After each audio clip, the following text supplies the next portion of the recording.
Good morning, dear student. Today we will learn about the line spectrum of hydrogen.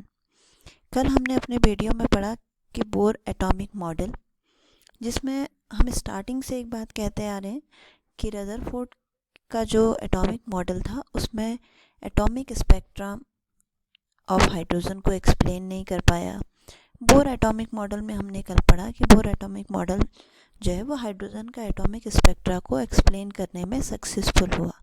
तो पहले हम ये समझ लें कि एक्चुअली लाइन स्पेक्ट्रम या एटॉमिक स्पेक्ट्रम है क्या चीज़। स्पेक्ट्रम, जैसे आपको स्पेक्ट्रम वर्ड जो है वो सबसे आसानी से समझ में आ सकता है कि अगर हम कोई लाइट प्रिज्म में से पास कराते हैं तो वो 7 कलर में जो डिवाइड होती है उसे कहा जाता है स्पेक्ट्रम। वो स्पेक्ट्रम ऑफ लाइट है। लाइट का जो स्पेक्ट्रम होता है उसमें 7 कलर होते हैं विबग्योर। इसी तरीके से अगर किसी भी पर्टिकुलर कंपाउंड, मॉलिक्यूल या एटम में से लाइट को पास कराते हैं तो वो एटम या मॉलिक्यूल्स लाइट का कुछ पार्ट एब्जॉर्ब कर लेते हैं और बाकी पार्ट अलाउ करते हैं वो चला जाए। तो जो निकल जाएगा आगे, जो पास हो जाएगा, उसको जब हम स्टडी करते हैं तो जो हमें वो लाइट के पैटर्न मिलते हैं, बैंड मिलते हैं, उसको कहा जाता है स्पेक्ट्रम। तो हाइड्रोजन का जब स्पेक्ट्रम डिस्कस किया गया, स्टडी किया गया, तो उसके लिए क्या किया, देखिए बामर एक साइंटिस्ट थे जिन्होंने ये एक्सपेरिमेंट किया। उन्होंने क्या किया, when an electric discharge is pass through gaseous hydrogen, the H2 molecule dissociate and the energetically excited hydrogen atom emit electromagnetic radiation of discrete frequency। Means क्या है, उन्होंने एक, जैसे वैक्यूम ट्यूब हम लेते हैं हर एक एक्सपेरिमेंट के लिए, एक वैक्यूम ट्यूब ली और उसमें हाइड्रोजन गैस को फिल कर दिया और फिर दोनों तरफ उसमें इलेक्ट्रिक डिस्चार्ज प्रोड्यूस किया। मीन्स एक तरफ एनोड लगा दिया, एक तरफ कैथोड लगा दिया, उसको बैटरी से कनेक्ट किया और हाई वोल्टेज बैटरी उसमें दी गई। जब हाई वोल्टेज बैटरी उसमें दी गई तो जो हाइड्रोजन के मॉलिक्यूल हैं वो डिसोशिएट हो गए, और डिसोशिएट होंगे तो एटम बनेगा, हाइड्रोजन का एटम। और वो जो हाइड्रोजन का एटम है उसने अलग अलग तरीके के रेडिएशन को एमिट किया, और जब उन एमिटेड रेडिएशन को हमने प्रिज्म से पास कराया या हमने उसको स्टडी किया तो जो हमें लाइट के बैंड्स मिले उनको हमने कहा हाइड्रोजन स्पेक्ट्रम। ठीक है, बहुत सारे अलग अलग टाइप की लाइंस मिली हैं। तो बामर ने सबसे पहले जो है उसको एक मैथमेटिकल ऑब्जर्वेशन के रूप में रिप्रेजेंट किया, वेव नंबर के फॉर्म में। वेव नंबर होता है 1/λ, 1/ वेवलेंथ, इसको वेव नंबर कहा जाता है। Nu bar is equal to 109677। ये जो वैल्यू है इसको हम कहते हैं रिडबर्ग कांस्टेंट, RH से रिप्रेजेंट करते हैं, that is Rydberg constant. 1/2 square minus 1/n square पर सेंटीमीटर, क्योंकि 1/λ है, और जहाँ पे n की वैल्यू जो है वो इस 2 से ज़्यादा होनी चाहिए हमेशा। ठीक, ये अभी बामर का सिर्फ एक एक्सप्लेनेशन था हाइड्रोजन स्पेक्ट्रम का। आगे इसको अभी हम डिटेल में पढ़ेंगे। फिर जनरलाइजेशन किया रिडबर्ग ने। बामर ने जब सिर्फ दिया किसके लिए, जब वो 2 में आ रहा है। मीन्स ये सारी चीज़ें अभी मैं आपको एक्सप्लेन करती हूँ कि ये सब क्या है। बोर मॉडल के अकॉर्डिंग इलेक्ट्रॉन जो है वो न्यूक्लियस के सराउंडिंग में रिवॉल्व होता है एक पर्टिकुलर एनर्जी सेल्स में। जब वो एक सेल से दूसरे सेल में जंप करता है, एक एनर्जी लेवल से दूसरे लेवल में जंप करता है, तब वो एनर्जी को रेडिएट करता है या एनर्जी को एब्जॉर्ब करता है।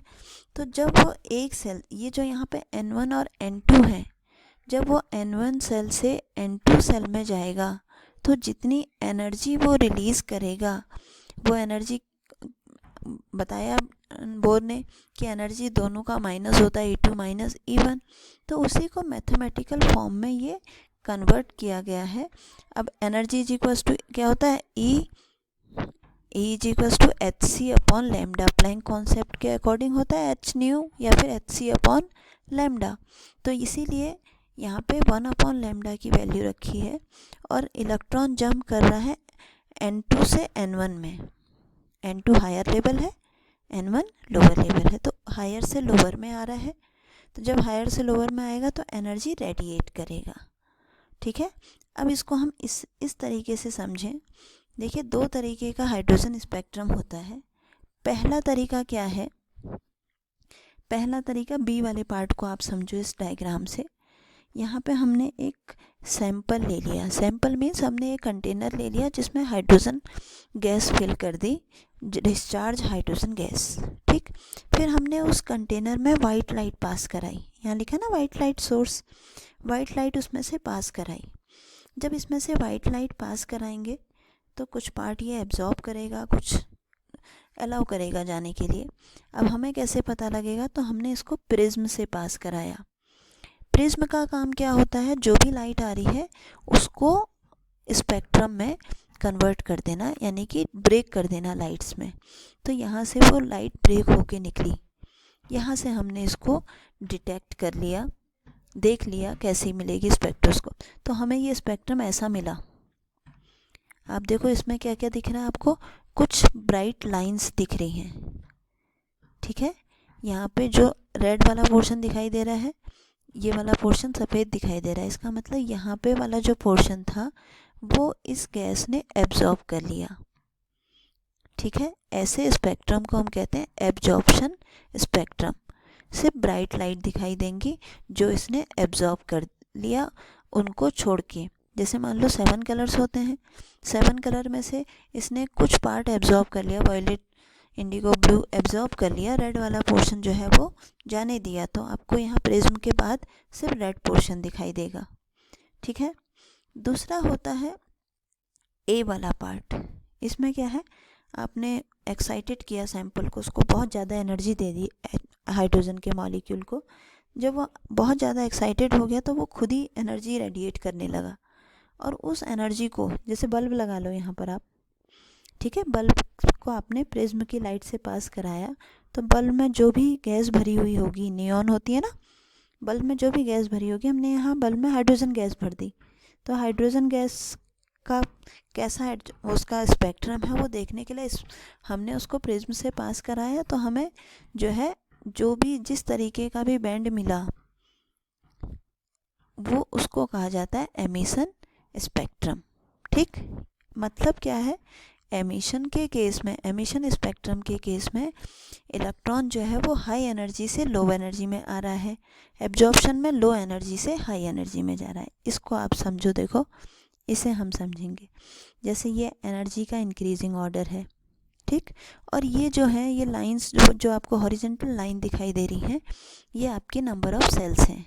ये first cell, second cell, third cell, fourth, fifth, six, इस तरीके की सेल्स हैं। ठीक है, इलेक्ट्रॉन जनरली कहाँ होता है? ग्राउंड लेवल में होता है। जब इलेक्ट्रॉन एक्साइटेड स्टेट में पहुंच गया, कहीं भी जा सकता है, वो n=∞ तक जा सकता है इलेक्ट्रॉन एक्साइटेड होकर के, लेकिन वहाँ पे रुकता नहीं है। वहाँ पे से वो वापस कहाँ आता है? अपनी ग्राउंड स्टेट में आता है, और जितनी एनर्जी एक्स्ट्रा उसको मिल गई उसको वो रिलीज़ करता है। अगर इलेक्ट्रॉन किसी भी हायर स्टेट से n=1 में आता है, किसी भी इन्फिनिटी से, 6 से, 5, 4, 3, 2, कहीं से भी अगर n=1 में आता है तो इस सीरीज़ को हम कहते हैं लाइमन सीरीज़। और इस रेडिएशन का जो वेवलेंथ है वो जनरली कौन से रीजन में आता है? अल्ट्रा वायलेट रीजन में। इसी तरीके से हायर से कहीं भी अगर n=2 में आता है तो उसको हम कहते हैं बामर सीरीज़। ये हमारा विजिबल रेंज में आता है। फिर नेक्स्ट आता है, हायर से कहीं भी अगर थर्ड में आ रहा है, ये पाश्चन सीरीज़। हायर से कहीं भी, ये देखो, हायर से किसी भी हायर से 1 में आया तो लाइमन सीरीज़ कौन सी रेंज में आती है? अल्ट्रा वायलेट रीजन में। किसी भी हायर सेल से n=2 में आया तो बामर सीरीज़ विजिबल रेंज में आया। हायर से कहीं भी 3 में आया तो पाश्चन सीरीज़ इंफ्रारेड रीजन में आता है। हायर से फोर्थ तक आया तो ब्रैकेट सीरीज़, और हायर से फिफ्थ तक आया तो वुंड सीरीज़, और ये तीनों इंफ्रारेड रीजन में आती हैं। इस एटॉमिक स्पेक्ट्रम को बोर के कॉन्सेप्ट ने बहुत इजीली एक्सप्लेन कर दिया, क्योंकि अकॉर्डिंग टू बोर जब इलेक्ट्रॉन हायर एनर्जी स्टेट में जाता है तो वहाँ जाने के लिए वो एनर्जी एब्जॉर्ब करेगा, लेकिन जब वापस आएगा तो वो एनर्जी को रेडिएट करेगा। इसी वजह से जब हम हाइड्रोजन को एनालाइज करते हैं, उसका स्पेक्ट्रम एनालाइज करते हैं प्रिज्म के थ्रू, तो हमें अलग अलग कलर्स की लाइट, अलग अलग फ्रीक्वेंसी की रेडिएशन मिलती हैं, जिसका कारण है jumping of electron from lower to higher या फिर हायर टू लोअर। ठीक, तो ये आपका लाइन स्पेक्ट्रम था जिसको बोर ने एक्सप्लेन किया with the formula of this. और ये वाला फॉर्मूला जो है ये आपके एनसीईआरटी में बहुत सारे न्यूमेरिकल्स यहाँ पे यूज़ होते हैं, कि आपको कहा जाएगा कि इलेक्ट्रॉन जो है वो जंप कर रहा है n=5 से n=3 में, n=2 में, तो आपको ये ध्यान रखना है 1/n1 माइनस 1/n2। अगर वो 5 से 3 में आएगा तो n2 की जगह 5, n1 की जगह 3। ठीक है, इस तरीके से आप इस फॉर्मूले का यूज़ करके न्यूमेरिकल्स को भी सॉल्व कर सकते हैं। ठीक है बच्चों, तो आज के लिए लाइन स्पेक्ट्रम काफ़ी है। इससे आगे फिर हम क्वांटम मैकेनिक्स की तरफ बढ़ रहे हैं, आगे का पोर्शन पढ़ने वाले हैं। ठीक है, थैंक यू।